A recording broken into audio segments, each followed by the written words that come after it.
The craziest part about Talladega this weekend wasn't even the crash, it wasn't the chaos, it wasn't the strategy, and it wasn't even the win. It was a phone call. Because right after Carson Hocevar pulled off the biggest moment of his career, something unexpected happened. His phone rang, and on the other side was Cleetus McFarland. Now that might not sound like a huge deal at first, but trust me, by the time you understand everything that led up to that moment, it hits completely different. So make sure you watch this video till the end, because to really understand how crazy this race was, you need to see the full picture. And if you enjoy real NASCAR breakdowns, big race moments, and behind-the-scenes stories like this, make sure you subscribe to NASCAR Nation News and drop a like on the video. It really helps the channel grow. Now let's talk about that moment first, because honestly, it's what made this race feel bigger than just another Talladega finish. Just a day before this race, Carson Hocevar was the one showing love to Cleetus after he barely missed his first ARCA win. Hocevar went over, congratulated him, supported him. It was one of those genuine racing moments that fans love. Fast forward to now, Hocevar just won his first ever NASCAR Cup Series race. And who calls him? Cleetus. He jumps on the phone and says, "I knew it was coming. I knew you were going to do it." And you could hear it in Hocevar's voice. This wasn't some media moment. This wasn't forced. This was real emotion. Hocevar thanks him, shows respect right back, and even tells him, "You're gonna win one soon." That quick exchange instantly blew up online. Fans loved it. Drivers noticed it. And it felt like one of those moments where NASCAR's old-school world and new-school energy just collided perfectly. But what makes that moment even better is what Hocevar had to survive to even get there. Because Talladega didn't just hand him this win, it nearly wiped out half the field trying. Even before the race started, something felt off.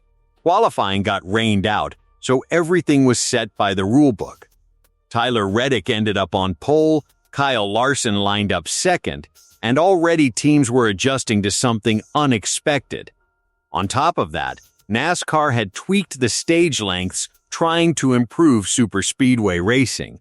The big question coming into this race was simple. Are we finally going to see pure racing, or just another fuel-saving strategy game?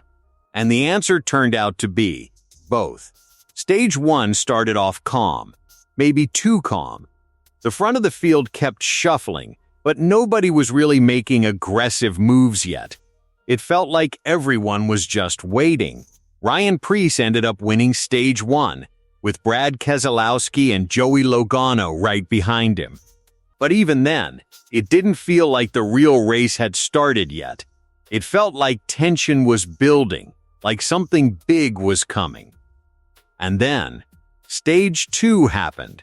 Ross Chastain and Bubba Wallace were up front. The pack was tight, aggressive, and completely locked together. There was no room left. Lap 115, one push. That's all it took. Chastain gets into the back of Bubba. Bubba turns sideways, and suddenly the entire field disappears into smoke. The big one.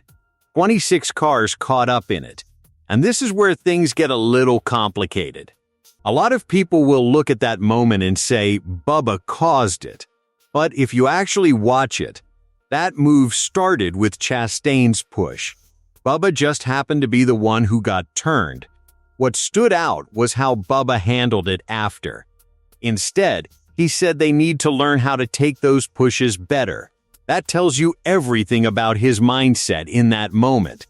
Meanwhile, the race completely changed. Big names were gone instantly. Kyle Larson, out. Joey Logano, caught in it. Ryan Blaney, done. William Byron, Ty Gibbs, Cole Custer. Just like that, half the field was either out or struggling with damage. From that point on, this wasn't a normal race anymore. It became survival.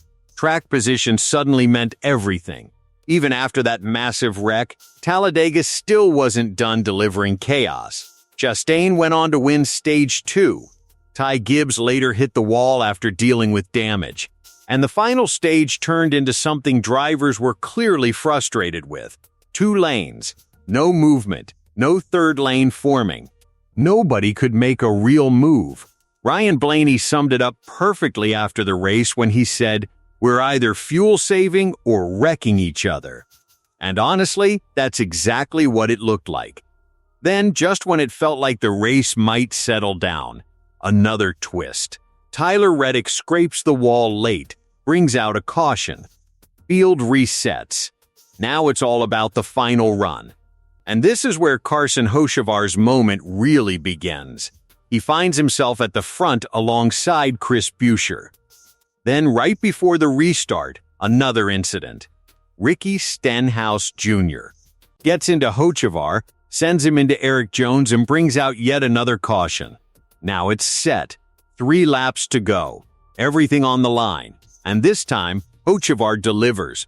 Perfect restart, gets the push he needs, controls the lane exactly how you're supposed to at Talladega. And when the white flag came out, he was in the one position every driver dreams of.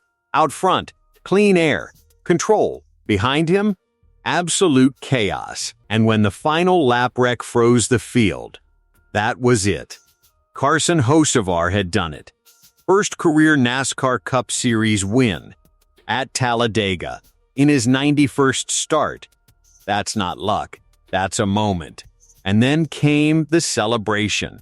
Because Hocevar didn't just win, he made sure nobody would forget it. He climbed halfway out of the car, sat on the door, rolled down the front stretch, soaking it all in, listening to the crowd, taking in every second. Then he lit it up with a burnout that looked like it belonged in a highlight reel forever. After the race, he explained it in the best way possible. He said he had been imagining that moment for years. He wanted to feel it. He wanted to see it. He wanted to hear the fans. And that's exactly what he did. The reaction across the garage was just as telling. Alex Bowman said Hocevar deserved it. Chase Elliott admitted he had no real chance to make a move in that final run, which tells you something important. Hocevar didn't just get lucky. He executed. But not everyone was happy. Joey Logano criticized the racing package, saying the cars are too unstable with the kind of pushing we're seeing now. Blaney was frustrated. Elliott was frustrated. Because once again, Talladega walked that line between strategy and complete chaos. But maybe the biggest takeaway from all of this is what this means moving forward. Spire Motorsports made it clear after the race, this wasn't a fluke. This wasn't a lucky break. They said it themselves. This one was earned. And then came the statement that should get everyone's attention. We're not done. That's not a team celebrating one surprise win. That's a team telling you they believe this is just the beginning. And Hocevar? He believes it too. So when you step back and look at everything that happened, the wrecks, the frustration, the chaos, none of that is the real story. The real story is this. Carson Hocevar has officially arrived. He's no longer the guy who almost wins. He's no longer just potential. He's a NASCAR Cup Series winner. And he did it at one of the wildest, most unpredictable tracks in the sport. So now the question is, was this just a Talladega moment or the start of something much bigger? Let me know what you think in the comments. And if you enjoyed this breakdown, make sure you subscribe to NASCAR Nation News for more race reactions, driver stories, and everything happening inside the world of NASCAR.